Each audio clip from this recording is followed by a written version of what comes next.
আঞ্জলি রহমান পার্থ আজকে অর্থনীতির উপর অনেক সুন্দর বক্তৃতা দিচ্ছে।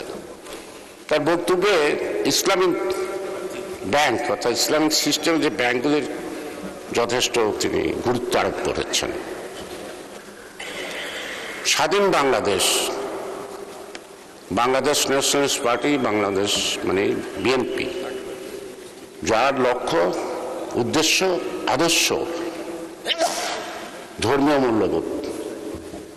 এখানে পার্টিকুলার কোনো ধর্মের কথা বলা হয়নি, যত ধর্মের লোক আছে তাদের মূল্যবোধকে আফরোল করা। আমি একটা ইসলামিক ব্যাংক ডাইরেক্টর, এখন জামাতে ইসলাম করে, এক হতো না, তাকে একদিন একটা চাকরির জন্য বললাম যে তোমার ব্যাংকে একটা চাকরি দাও। বললো দাদা নামটা পাঠিয়ে দেন।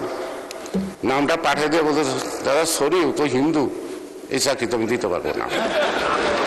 মাননীয় স্পিকার, ব্যাংকের নামের আগে যদি ইসলাম থাকে, সেখানে যদি মুসলিম ছাড়া অন্য ধর্মের লোক বাংলাদেশের চাকরি করতে না পারে, এটা যদি কোনো আইন হয়, তাহলে সেই আমি বলতে পারে আমি হিন্দু মানুষ, আমি মসজিদে যাইতে পারবো না বা মাদ্রাসায় যাইতে পারবো না, যা উচিত হবে না আমার, ঠিক আছে।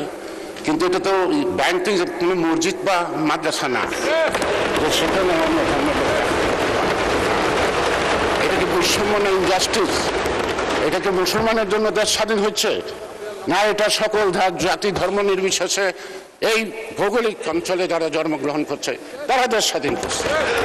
আমি মাননীয় স্পিকার আপনার মাধ্যমে এটার ব্যাখ্যা আমি চাইব, যেহেতু জানি না, আঞ্জলি রহমান পার্থ বলতে হবে এটার ব্যাখ্যাটা, এটা সত্যি কি না।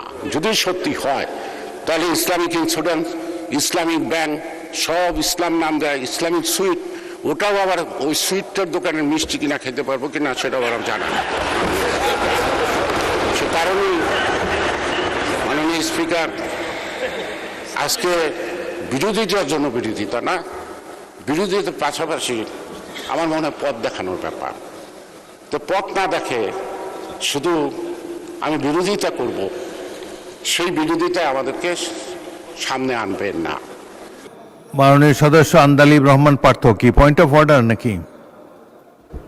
আমি বলতে চাচ্ছিলাম মাননীয় স্পিকার, উনি একটা সেন্সিটিভ ব্যাপার উঠিয়েছে। আমি 2টা মিনিট সময় নেব, আমি একটু ক্লিয়ার করে দেবো মাননীয় স্পিকার, যেহেতু আমার নাম রেফার করেছেন, এটা সবার জন্য 2টা মিনিট সময় নেব, যদি আপনি একটু আমাকে একটু পারমিশন দেন। হ্যাঁ, এটা উনি আপনার কাছ থেকে কেন জানতে চাইলেন? আপনি তো ইসলামী ব্যাংকের কিছু না। না, আমার আগের বক্তব্যে এই ব্যাপারটা ছিল, যেহেতু উনি রেফার করেছেন, তাই যেটা একটা ভুল মেসেজ যায় আর কি, যে ইসলামিক ব্যাংকিং এর আচ্ছা, 2 মিনিটে বলুন। আমি জাস্ট 2 মিনিট একটু ক্লিয়ার করে দিই। প্লিজ। মানে সংসদ, আপনাকে অনেক ধন্যবাদ। না, ইসলামিক ব্যাংকিং পৃথিবীতে এখন নন মুসলিমদের মধ্যেও অনেক বেশি পপুলার হয়ে যাচ্ছে। এটা আপনারা জানেন, আমরা সবাই জানি। তো সুতরাং এরকম কোনো এমবার্গো আমাদের নেই, কিন্তু কোনো ইসলামিক ব্যাংকের বোর্ড যদি ওরকম ধরে তাদের নিজস্ব পলিসি করে, সেটা সম্পর্কে আমার আইডিয়া নেই। বাট আমার ধারণা যে কেউ চাকরি করতে পারে ইসলামী ব্যাংকে, তবে যেহেতু ইসলামী ব্যাংকের কথা ইসলামের একটা অংশ এবং রিবাকে হারাম করা হয়েছে কোরআনে, আই এম শিওর যারা বোর্ডে বসবে তারা ইসলামিক ভ্যালুটা আপহোল্ড করবে, এবং আমার ধারণা ওখানে মনে হয় না কোনো নন মুসলিমের স্থান ওখানে থাকবে, আমার ধারণা যেটা। কিন্তু চাকরি যে কেউ করতে পারে, এবং it is becoming extremely popular all over the world. আপনাকে ধন্যবাদ মাননীয় স্পিকার। আমি লক্ষ্য করেছি এই সংসদে অনেক অনুমান নির্ভর কথাবার্তা হয়।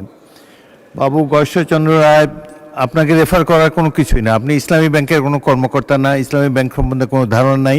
এই ব্যাপারে ইসলামী ব্যাংকের গভর্নিং বডির কেউ যদি এখানে থাকে, উনি দাঁড়িয়ে হয়তো বলতে পারতেন, যার এই ব্যাংক পরিচালনা সম্পর্কে যার অভিজ্ঞতা আছে। আর যে বিষয়টা অত্যন্ত সেন্সিটিভ, এটা কমিউনাল ইস্যু এখানে রেজ করা হয়েছে। মাননীয় সদস্য শাহজাহান চৌধুরী, কিসের উপরে বলবেন আপনি? মাননীয় স্পিকার, আপনাকে অসংখ্য ধন্যবাদ।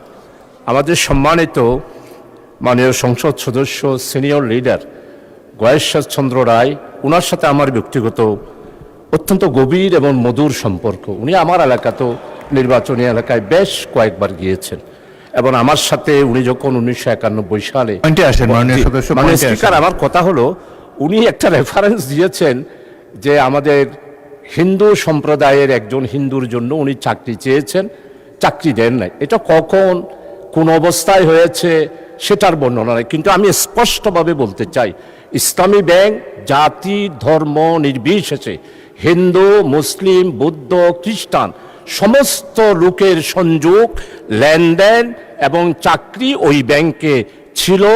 আপনারা খোঁজ নিলেই আমার সম্মানিত গয়েশ্বরচন্দ্র রায় বাবু, আমার নিজ এলাকা তো অনেক হিন্দু ইসলামী ব্যাংকে চাকরি করেছে। মাননীয় স্পিকার, এটাই আমার সংশোধনী।